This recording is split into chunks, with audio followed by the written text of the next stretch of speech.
How did India do in coffee? So this particular bean called Monsoon Malabar. Yes. Back in the day in 90s, 80s even, they used to sell 1 kg for 70,000 rupees. 70,000. Oh my God. Yeah, the reason being when they were shipping it on the boats and ships, it was exposed to the rain and all of that, and when it reached the European markets and all of that, it was actually Japan that after they roasted the Monsoon Malabar, they fell in love with the coffee. So the salt of the sea added to the bean. Exactly, the and moisture and changed the water taste. Exactly. Is this the one that is white, the coffee? The coffee is not... the green bean. Okay, Yeah. okay.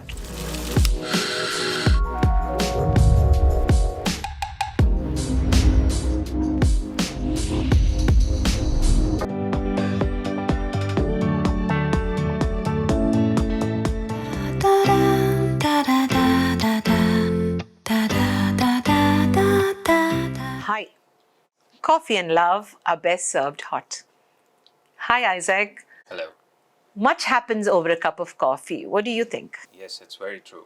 Especially because of the aroma that the coffee gives. It gives birth to a lot of ideas, a lot of conversations, and it's a perfect icebreaker as well. And it makes a lot of friends. So let's serve a nice hot cup of coffee to the audience, shall we? Sure. Hello, I'm Meenamma. I'm a storyteller and a trainer, and I wish to share my chats with inspirational Indians around me on varied topics of global interest with the hope that my audience may design a better life from these episodes.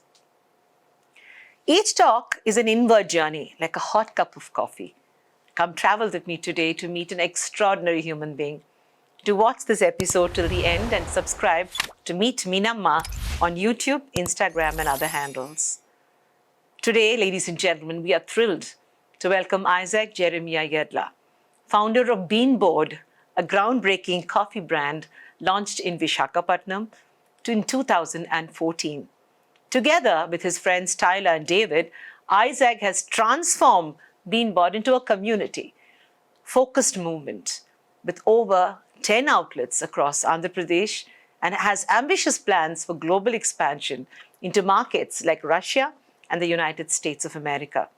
Known for innovations like India's first fully automated Robot Café and the world's first coffee on wheels with an inbuilt roastery, Isaac's journey is as inspiring as his entrepreneurial success.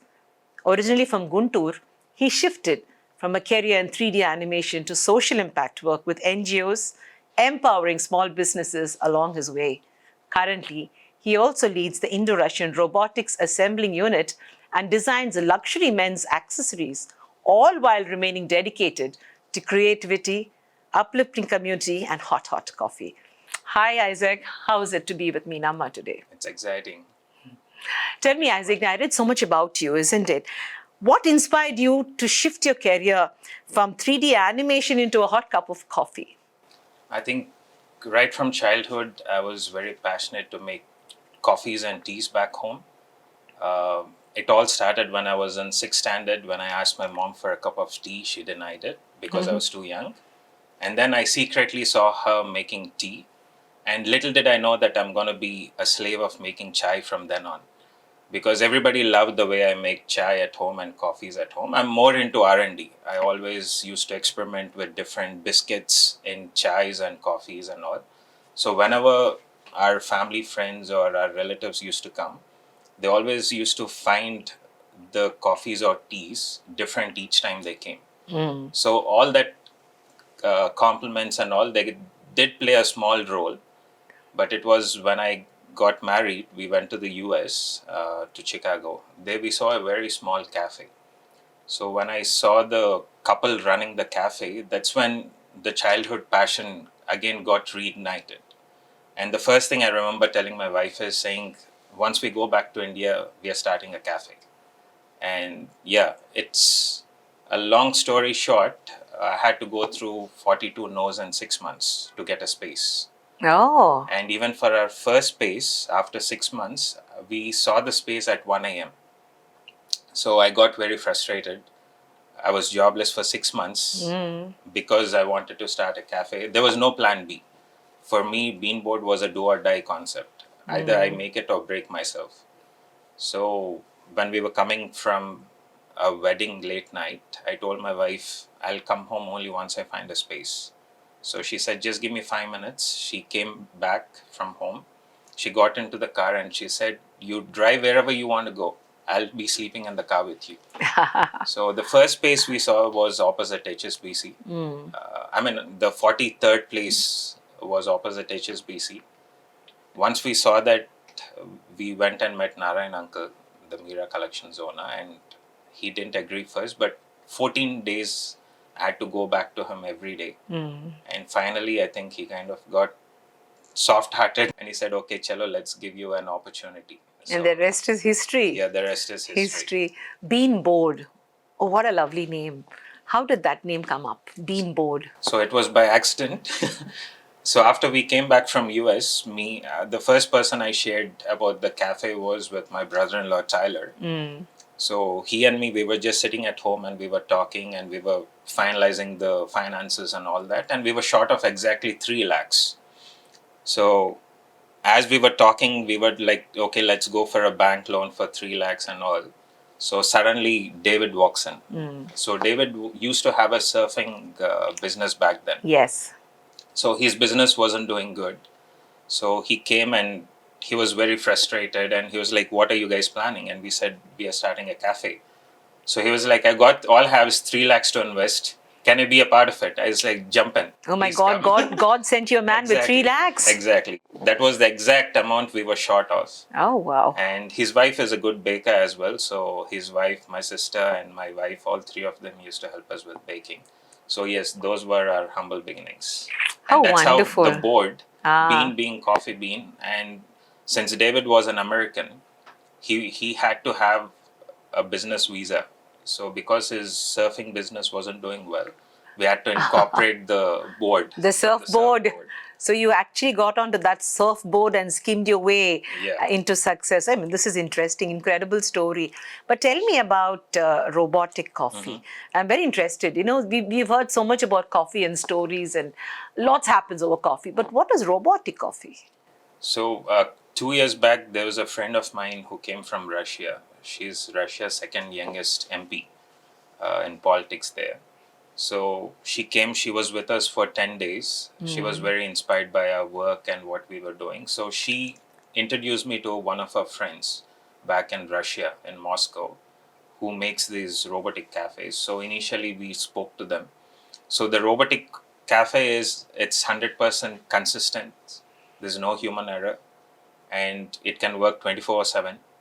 And we just need a 10 by 10 space, 100 SF. Now, let me just ask you. So when you say robotic cafe, it's an artificial intelligence unit? Yeah. It's a totally, there's no management at all. No, it's all run by software. By software. So there's a press of a button. Exactly. So it's similar to a vending machine. So where the customer walks in, they press their order, they pay by QR code. And in 40 seconds, you either have a hot cup of coffee, cold coffee, iced teas, hot chai, and ice cream. Any of these 5 products, in 40 seconds it will place. It doesn't move, only its arms, they move around. But it's fixed to a tabletop, and it's a wonderful concept that they've made. So we've first taken a distributorship for India because the prices were high. Now we got into an agreement with them where we are going to set up an assembling unit in Vizag. Okay. So that the prices would come down to 48 lakhs for the whole unit from 1 crore onwards. So is this the first time that India is going to see robotic coffee? Yes, absolutely. It's the first time that we are going to see this. And apart from that, we've also had an agreement in such a way where we are going to assemble it in Visakhapatnam, sell it in India, Asia and European markets. So it falls in line with Modi's vision as well. So Desi se Swadeshi. I'll ask you a question now. You watched your mom brew some tea and then decided to become a coffee roaster. Coffee or tea? Coffee. Coffee even now? Yes. Tea, you can become famous. Many tea men have become famous. But that's jokes aside. How do you ensure quality? See, Bean Board is a brand by itself. And I understand that you all are going national. It's not restricted to one endemic or ethnic area. You're going, But what is the USP? What is the speciality? Why Bean Board? What is so special about Bean Board? So we take pride in our quality and consistency. Our humble beginnings, as I said earlier, for 3 years, I pan fried the beans at home. Nobody knew that. It was a tiring process. There was a lot of wastage initially because I overburned them, or the roast wasn't equal. So there was a lot of trial and error that went in. So once I mastered the art of roasting on the pan, especially if you look at Ethiopia, where the coffee has been invented, even till date, every woman, they pan fry the beans. On a regular stove, is it? Regular stove, yes. Okay. So even till this date, that's the authentic way of roasting coffee beans. What is the index? Is this the smell, the aroma? What is the index? The aroma, and for Ethiopians, they have something called a coffee ceremony every day, where the woman of the house, they have a special white gown. They wear that. It's a show. Every evening at 4 p.m., the woman of the house, she wears it. When the family is getting ready to come for coffee, she roasts the beans fresh for every drink. And they have a clay pot called jabna. So she crushes them, she puts it in that, adds water, boils it, and they drink it, and they eat it with popcorn. They have coffees with popcorn. So it's a simple percolated coffee. Exactly. And the beans are roasted in front of the family, exactly. And that's the ceremony. Exactly. So every house in Ethiopia, from 4 p.m. onwards, it smells amazing because the women of the house, they're roasting the beans. Oh, wonderful. Tell me, what is the history of coffee in the world? So initially, coffee was invented by a shepherd. He had a couple of goats that were acting crazy, and crazy in a sense, they were very energetic, and they were jumping around and all. So out of curiosity, he started following these goats every day. At particular time, they were jumping in one area. So then when he followed them, he realized that they're eating some wild berries. He had no clue what the plant was. So out of curiosity, he plucked few cherries, coffee cherries, and he took it to the elder of the village. So the elder of the village, he took it, and first he said it's nothing, and he threw it in a fire. When he threw it in the fire, after some time, the aroma started to arise. All this is in Ethiopia? Ethiopia. Wow. Yes, the land of coffee. Okay. So once the aroma was coming up, that's when there was a religious priest over there. He said, "What did you throw in the fire?" And the monk said, "I don't know, some wild berries." So the monk, he takes those burnt beans out, and he puts it in hot water, and he takes the first sip, and he gets startled. It's like an enlightenment. So that's when he asked the shepherd to bring more the next day.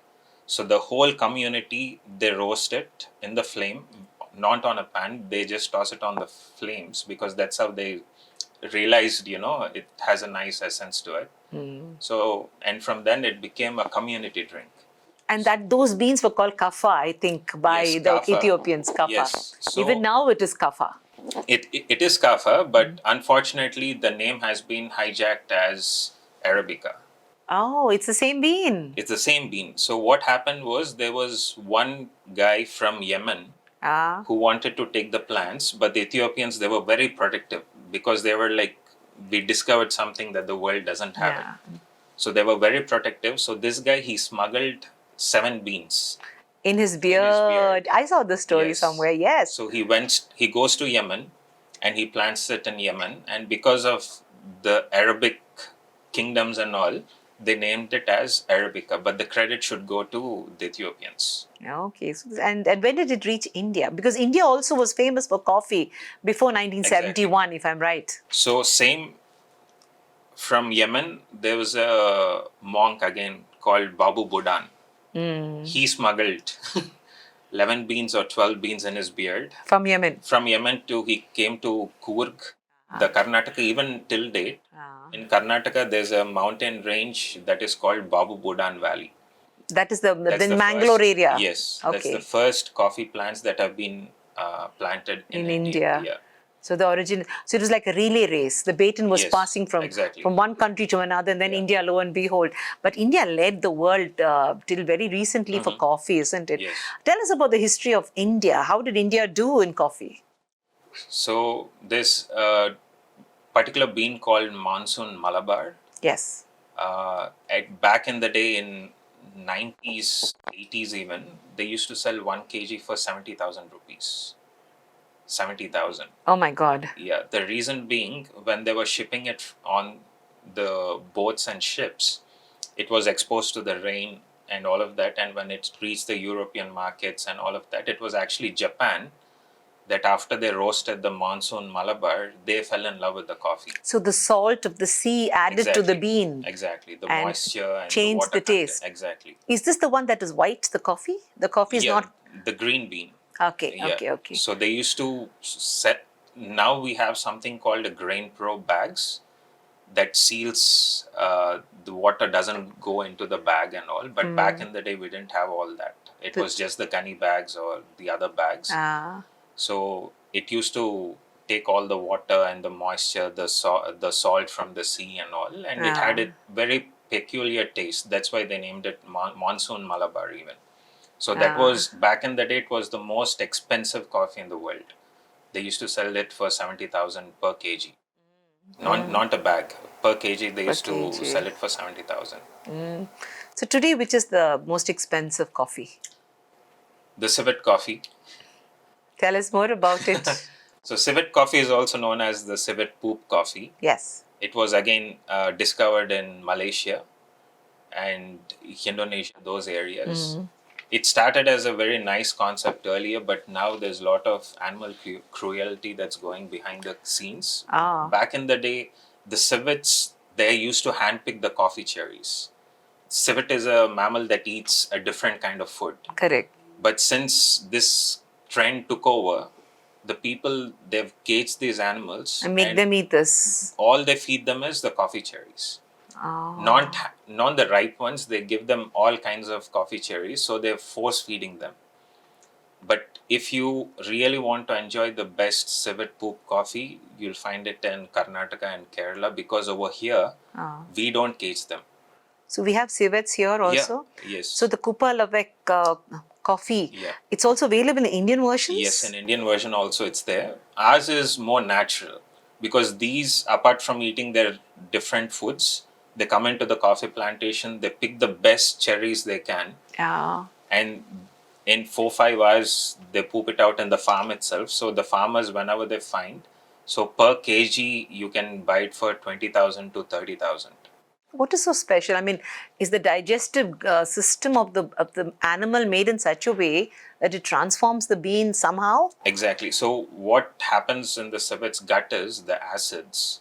So it takes all the caffeine out. And it leaves only the green bean. Okay. So the civet coffee is best for those who are having gastric issues, because there's very less percent of caffeine in it. Because of the civet's acidic thing in the gut, it absorbs all the caffeine part. Okay. And it leaves only the coffee beans. So it just tastes like regular coffee? It tastes regular coffee. It smells like coffee. But for gastric patients, anyone with acid reflux, they don't find any sign of, afterburn or any of those things. Tell me, I also heard about elephant poop. Yes. Coffee. Elephant poop. The poor elephant. How does he manage to do that? Again, they needed to market their coffee. So they started feeding elephants. I don't know how much it helps. Civet is always the best when it comes to gastric patients. They can definitely enjoy 4-5 cups of coffee and they're not bothered. Their stomachs are not bothered. But with elephant, that's not the case.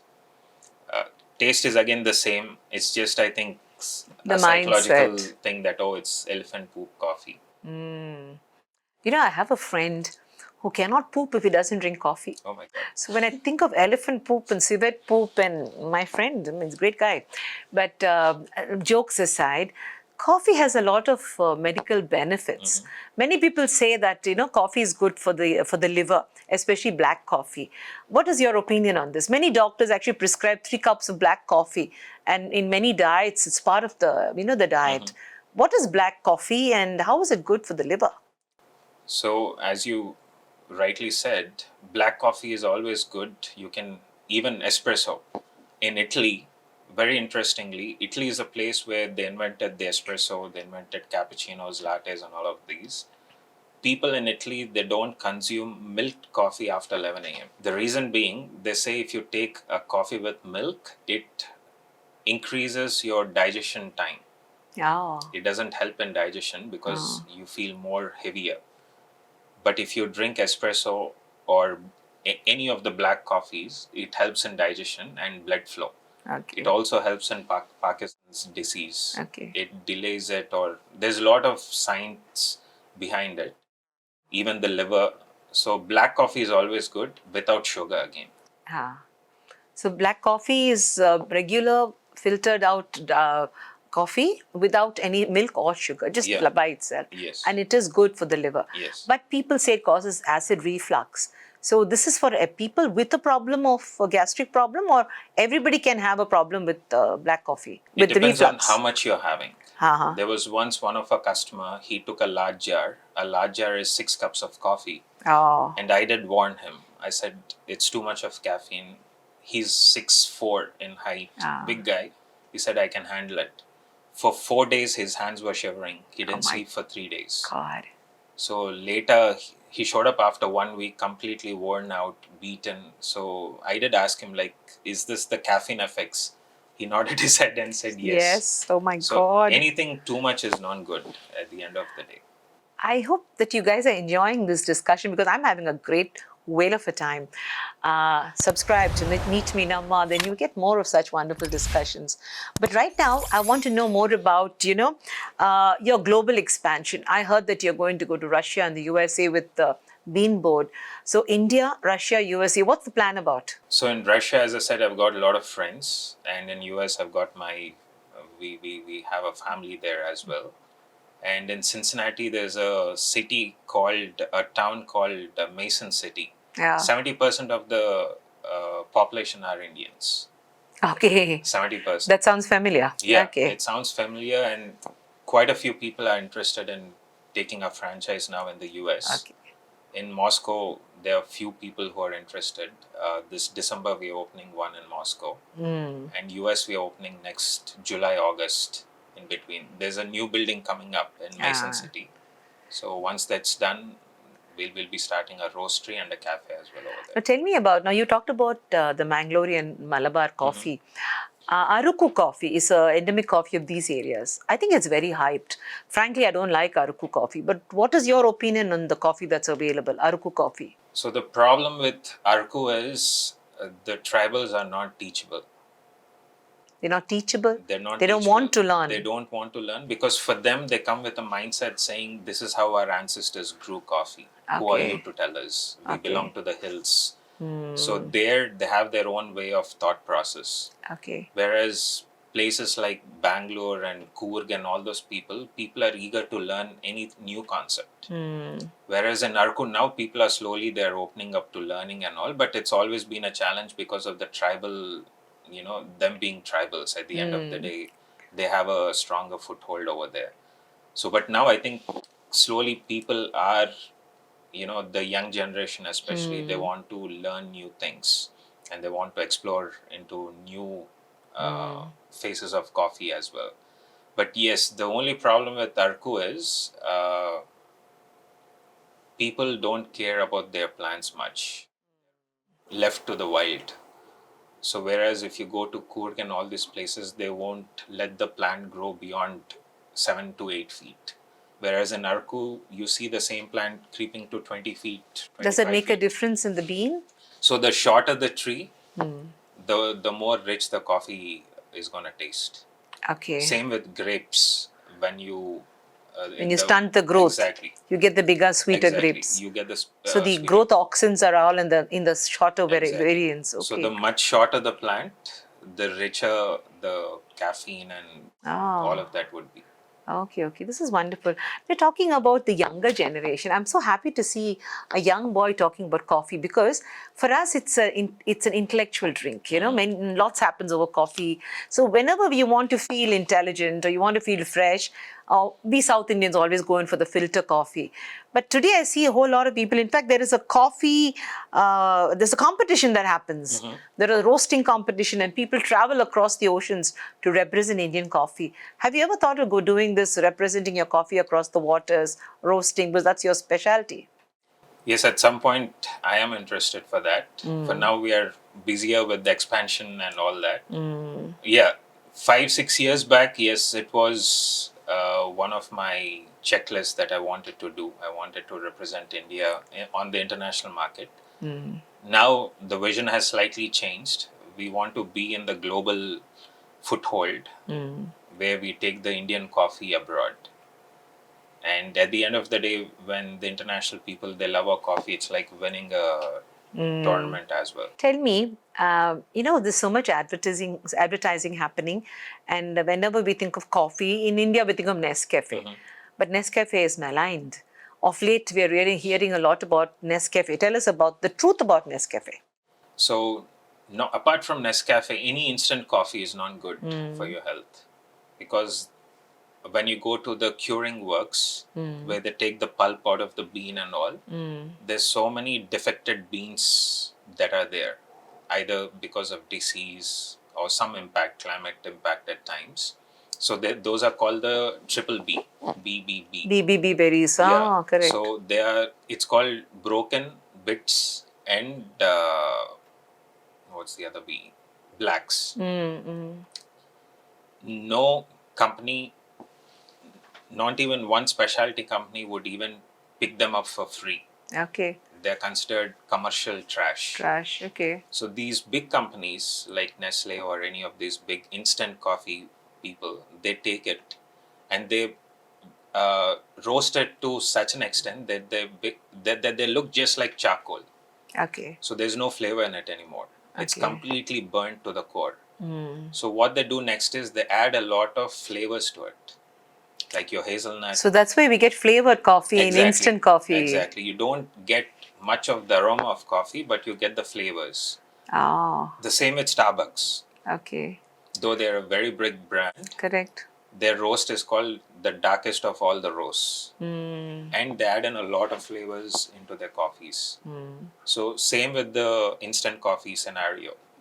They add in a ton of flavors and you're just drinking a sugary flavored drink Okay. that has maybe 5% caffeine in it, and the rest is all flavor.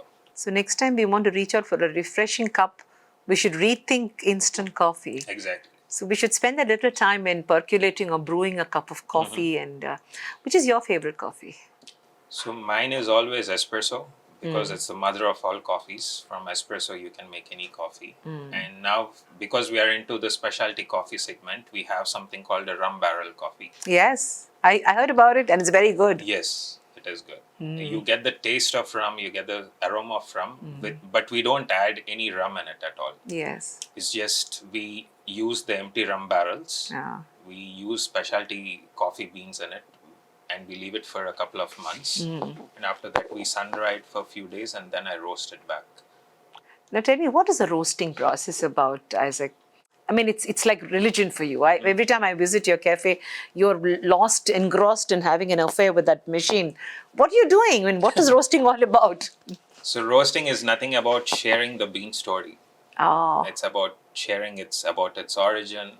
So every bean, it has a taste notes based on where it's grown. If you look at most of the coffee plantations, along with the coffee plants, they grow the pepper trees as well. Yes. They grow spices. So what we do is we also have the same process. Apart from that, for our specialty coffee, we have few coffees where the coffee tastes like pineapple. We don't add any flavor. What we do is we take the pulp from the juice shops and we spray it across the few acres that we have. So they get absorbed in the bean? Exactly. So the end result you get after 4 years. So you're talking about 8 harvest seasons. So every year you have 2 harvest seasons. Every 6 months there's one harvest. Mm. So for us to get the exact pineapple notes, we have to wait for 4 years. On the 5th year, when you have a sip, you'll wonder if anybody has added a pineapple juice into your coffee or not. Where do you grow your plants? So ours, we have our coffee estates in Coorg, Okay. and we have a network of people whom we work with. Some are, we've taken a long lease, and some we have a collab with few of the farmers over there. A few years back, I did work with the Coffee Board, which is in Bangalore, and I understood that I always thought Chikmagalur and the Coorg area was the only endemic area for coffee in India. But there's coffee in northern India also, in Assam, and every area has its own endemic coffees. Which are the most popular of these coffees in India? So right now, Karnataka is on the lead, as always, because that's where Babu Budan, the original coffee plants have been grown. And now Kerala is picking up as well in specialty coffee. There are a lot of farmers in Kerala who are doing a lot of R&D. They're on it day in and day out. And after that would be your northeast. Okay. And the flavor of the coffee also depends on the altitude. The more higher it is, and especially if the soil is volcanic in nature, The black soil? that's the best, yes. Especially the Ethiopian soil is all volcanic ash. So that's why the coffee is the best. So it also depends on what altitude it's grown. Okay. And the climate. I was just reading, when they were talking about GST, I was just reading about the feasibility of a coffee business. And they said that most of the branded coffees and big shops, they make a 90% killing profit. Is that true? No. On a cup of coffee that costs 300 or 400 rupees. I mean, do you earn 90% of it in profit? Not us. I do believe that report because people buy commercial grade and they sell it at high prices. It depends on what quality of coffee you're using as well. Because what the coffee that we use, it's export quality. So we use the best within India. And our beans are pretty expensive. For us, 1 kg would cost around 1,100. So, and that's pretty expensive. Whereas the other brands, the so-called big brands, for them, they procure 1 kg for as less as 280 rupees to 400 rupees. That's where they make a lot of margin. Tell me, this word organic, it's a very misused, overused, abused word. How organic is coffee normally? Good coffee? Coffee by in itself is pretty much organic. It depends. Few people, to get a quicker yield, they're using all different practices, which is not good for the bean. Like people even use some kind of fertilizers they're like steroids for the plant. Correct. The global demand is increasing for coffee. At the same time, there's quite a few people who are getting into, not so good way of growing coffee these days as well. So there's a lot of competition now for coffee? Yes. Tell me now, you people impact community. I see Bean Board is not just a brand, it's a community. I mean, all of us belong to your community.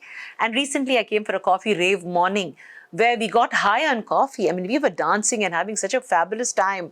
And what do you think the community is all about?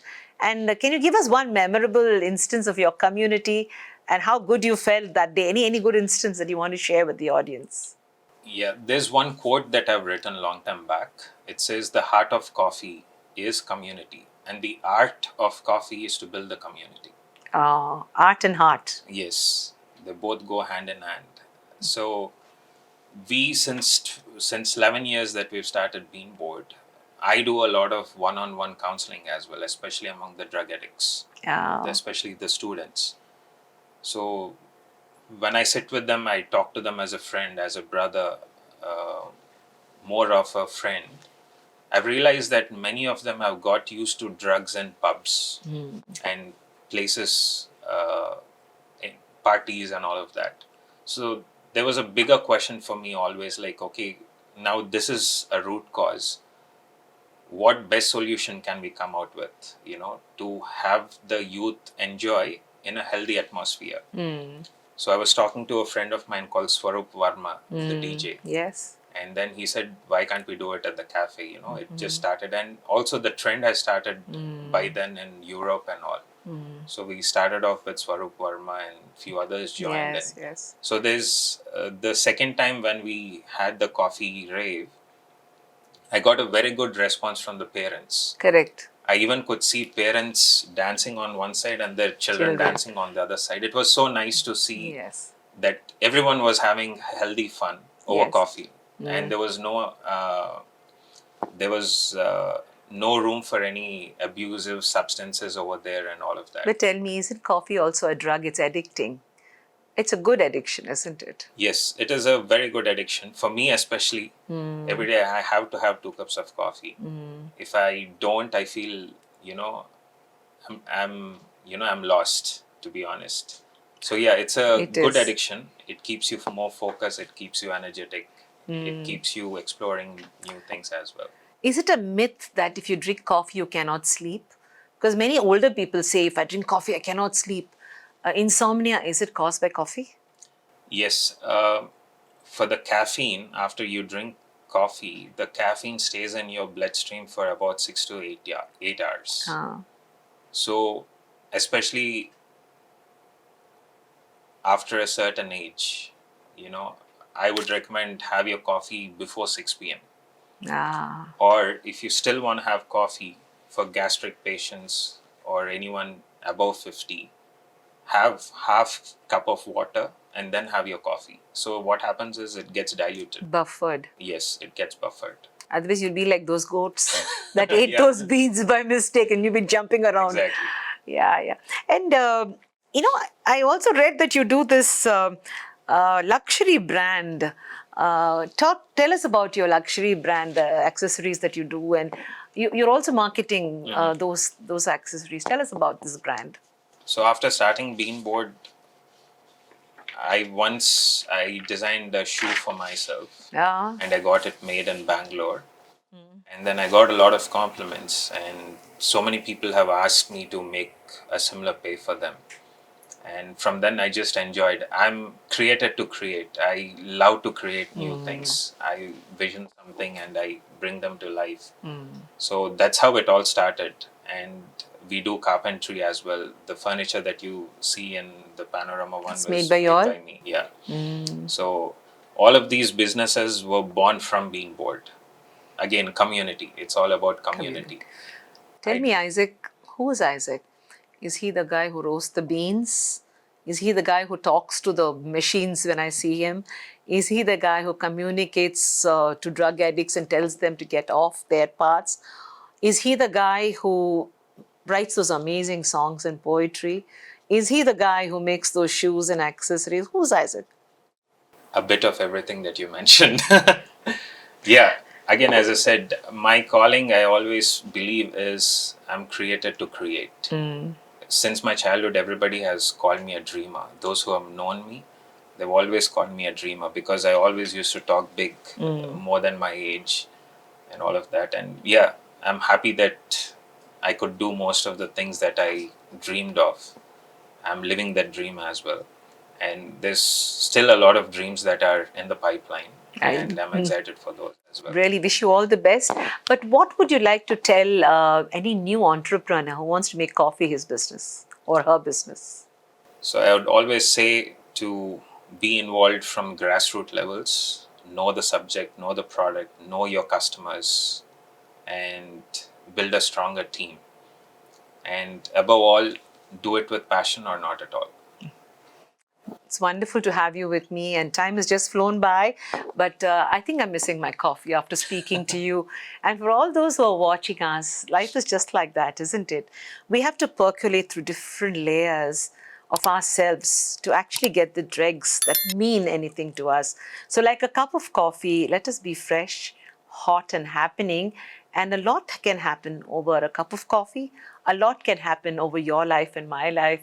So with Isaac around here, I'm sure all of you are inspired to think that we all are full cups of exciting coffee. So enjoy your caffeine, have a kick, and remember, stay away from drugs, get high on coffee.